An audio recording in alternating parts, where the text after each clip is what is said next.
ಕನ್ನಡದಲ್ಲಿ ದೊಡ್ಡ ಮಟ್ಟದ ಹೈಪ್ ಕ್ರಿಯೇಟ್ ಮಾಡಿದ್ದ ಸಿನಿಮಾಗಳಲ್ಲಿ ಕೇಡಿ ಕೂಡ ಒಂದು. ಜೋಗಿ ಪ್ರೇಮ್ದೇವ್ ನಿರ್ದೇಶನ, Dhruva Sarja mass image, Sanjay Dutt villain ಪಾತ್ರ, ಶಿಲ್ಪಾ ಶೆಟ್ಟಿ ಎಂಟ್ರಿ, ಜೊತೆಗೆ ಭಾರೀ ಸೆಟ್ಗಳು, ಆಕ್ಷನ್ ಸೀನ್ಗಳು, ದೊಡ್ಡ ತಾರಾಗಣ ಇವೆಲ್ಲ ನೋಡಿದ್ಮೇಲೆ ಅಭಿಮಾನಿಗಳು ಈ ಸಿನಿಮಾ ಕನ್ನಡ ಇಂಡಸ್ಟ್ರಿಯ ಮತ್ತೊಂದು ಭಾರೀ ಬ್ಲ್ಯಾಕ್ ಬಸ್ಟರ್ ಆಗುತ್ತೆ ಅಂತ ನಿರೀಕ್ಷೆ ಇಟ್ಟಿದ್ರು. ಆದ್ರೆ ಸಿನಿಮಾ ಬಿಡುಗಡೆಯಾದ್ಮೇಲೆ ಮೊದಲ 4 ದಿನ ಮಾತ್ರ ಭರ್ಜರಿ ಓಪನಿಂಗ್ ಸಿಕ್ಕಿದ್ದು, ಆಮೇಲೆ ಕಲೆಕ್ಷನ್ ನಿಧಾನವಾಗಿ ಕುಸಿಯತೊಡಗಿದೆ ಎನ್ನುವ ಲೆಕ್ಕಾಚಾರ ಈಗ ಹೊರಬರುತ್ತಿದೆ.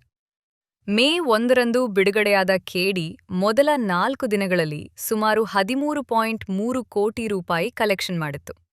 ಧ್ರುವ ಸರ್ಜಾ ಅಭಿಮಾನಿಗಳು, ಪ್ರೇಮ್ ಸ್ಟೈಲ್ ಮಾಸ್ ಸಿನಿಮಾ ನೋಡೋ ಪ್ರೇಕ್ಷಕರು ಆರಂಭದಲ್ಲಿ ಥಿಯೇಟರ್ ಕಡೆ ಹರಿದು ಬಂದಿದ್ರು. ಆದ್ರೆ ಆಮೇಲೆ ಚಿತ್ರದ ಬಗ್ಗೆ ಮಿಶ್ರ ಪ್ರತಿಕ್ರಿಯೆಗಳು ಕೇಳಿಬಂದವು. ಕೆಲವರಿಗೆ ಸಿನಿಮಾ ಮಾಸ್ ಎಂಟರ್ಟೈನರ್ ಆಗಿ ಇಷ್ಟವಾದ್ರೆ, ಇನ್ನೂ ಕೆಲವರು ಕಥೆ ಮತ್ತು ನಿರೂಪಣೆ ಬಗ್ಗೆ ಅಸಮಾಧಾನ ವ್ಯಕ್ತಪಡಿಸಿದ್ರು. ಅದರ ಪರಿಣಾಮವೇ ಈಗ ಕಲೆಕ್ಷನ್ ಮೇಲೆ ಕಾಣಿಸುತ್ತಿದೆ ಎನ್ನಲಾಗುತ್ತದೆ. 20 ದಿನಗಳವರೆಗೆ ಖೇಡಿ ಸಿನಿಮಾ ವಿಶ್ವದಾದ್ಯಂತ ಸುಮಾರು 23 ಕೋಟಿ ರೂಪಾಯಿ ಗಳಿಕೆ ಮಾಡಿದೆ ಎನ್ನುವ ಮಾಹಿತಿ ಹರಿದಾಡುತ್ತಿದೆ. ಆದರೆ ಇಲ್ಲಿ ಮುಖ್ಯವಾಗಿ ಚರ್ಚೆಯಾಗುತ್ತಿರುವುದು ಸಿನಿಮಾದ ಬಜೆಟ್. ಕೆಲವು ವರದಿಗಳ ಪ್ರಕಾರ ಈ ಚಿತ್ರಕ್ಕೆ ಸುಮಾರು 100ರಿಂದ 120 ಕೋಟಿ ರೂಪಾಯಿ ವೆಚ್ಚವಾಗಿದೆ ಎನ್ನಲಾಗುತ್ತದೆ. ಅಷ್ಟು ದೊಡ್ಡ ಮೊತ್ತದಲ್ಲಿ ಸಿನಿಮಾ ನಿರ್ಮಾಣವಾದಾಗ ಕೇವಲ ಕರ್ನಾಟಕ ಮಾರುಕಟ್ಟೆಯಿಂದ ಮಾತ್ರ ಆ ಹಣ ವಾಪಸ್ ಮಾಡೋದು ತುಂಬಾ ಕಷ್ಟ ಅನ್ನೋದು ಈಗ ಮತ್ತೆ ಸಾಬೀತಾಗ್ತದೆ. ಕನ್ನಡ ಸಿನಿಮಾಗಳಿಗೆ ಕರ್ನಾಟಕವೇ ಮುಖ್ಯ ಮಾರುಕಟ್ಟೆ. ಆದರೆ ಕರ್ನಾಟಕದಲ್ಲಿ ಎಷ್ಟು ದೊಡ್ಡ ಸ್ಟಾರ್ ಸಿನಿಮಾ ಆದ್ರೂ, ಎಲ್ಲಾ ಕಡೆ ಹೌಸ್ಫುಲ್ ಆದ್ರೂ ಒಂದು ಮಿತಿಯೊಳಗೆ ಮಾತ್ರ ಕಲೆಕ್ಷನ್ಸ್ ಬರುತ್ತದೆ.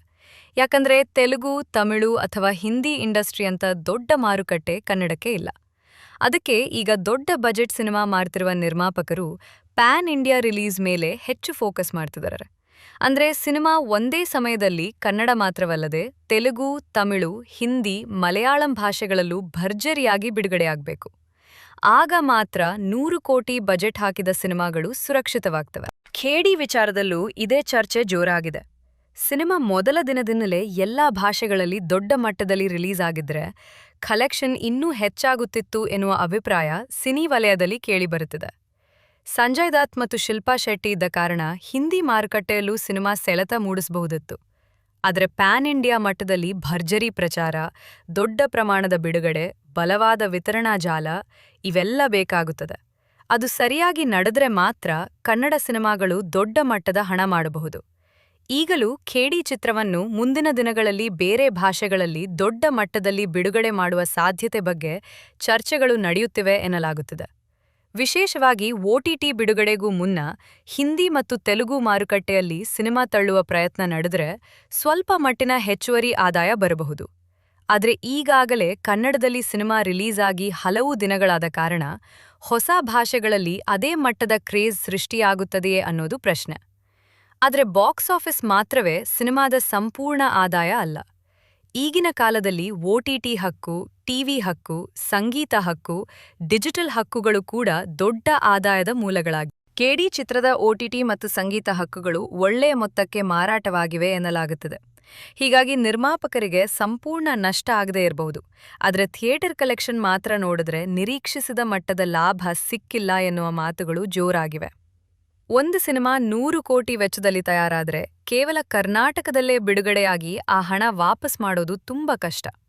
ಅದಕ್ಕೆ ಈಗ ಕನ್ನಡದ ದೊಡ್ಡ ಸಿನಿಮಾಗಳು KGF, ಕಾಂತಾರ, ಸಲಾರ್ ಮಾದರಿಯಲ್ಲಿ ದೇಶಾದ್ಯಂತ ಹೋಗಬೇಕು ಅನ್ನೋ ಒತ್ತಡ ಇದೆ. ಯಾಕಂದ್ರೆ ಪ್ಯಾನ್ ಇಂಡಿಯಾ ಮಾರುಕಟ್ಟೆ ತೆರೆದ್ರೆ ಮಾತ್ರ ದೊಡ್ಡ ಬಜೆಟ್ ಸಿನಿಮಾಗಳು ಸುರಕ್ಷಿತವಾಗುತ್ತವೆ. ಇಲ್ಲದಿದ್ರೆ ಓಪನಿಂಗ್ ಭರ್ಜರಿಯಾಗಿದ್ರೂ ಕೆಲವೇ ದಿನಗಳಲ್ಲಿ ಕಲೆಕ್ಷನ್ ಕುಸಿದರೆ ನಿರ್ಮಾಪಕರಿಗೆ ದೊಡ್ಡ ಹೊಡೆತ ಬೀಳುವ ಸಾಧ್ಯತೆ ಇರ್ತದೆ. ಒಟ್ಟಾರೆ ಕೇಡಿ ಸಿನಿಮಾ ಇನ್ನೂ ಅಭಿಮಾನಿಗಳ ನಡುವೆ ಚರ್ಚೆಯಲ್ಲಿದೆ. ಧ್ರುವ ಸರ್ಜಾ ಅವರ mass presence, Prem style making, ದೊಡ್ಡ ತಾರಾಗಣ ಇವೆಲ್ಲ ಚಿತ್ರಕ್ಕೆ ಪ್ಲಸ್ ಆಗಿದ್ರೂ ನಿರೀಕ್ಷೆ ಮಾಡಿದ ಮಟ್ಟದ ಬಾಕ್ಸ್ ಆಫೀಸ್ ಸ್ಫೋಟ ಮಾತ್ರ ಕಾಣಿಸಿಲ್ಲ ಅನ್ನೋದು ಈಗಿನ ಲೆಕ್ಕಾಚಾರ ಹೇಳುತ್ತಿದೆ. ಆದರೆ ಮುಂದಿನ ದಿನಗಳಲ್ಲಿ PAN India release, OTT streaming ಮತ್ತು ಸ್ಯಾಟಲೈಟ್ ಹಕ್ಕುಗಳ ಮೂಲಕ ಚಿತ್ರದ ಬಂಡವಾಳ ಎಷ್ಟು ಮಟ್ಟಿಗೆ ರಿಕವರಿ ಆಗುತ್ತೆ ಅನ್ನೋದನ್ನ ಕಾದು ನೋಡಬೇಕಾಗಿದೆ.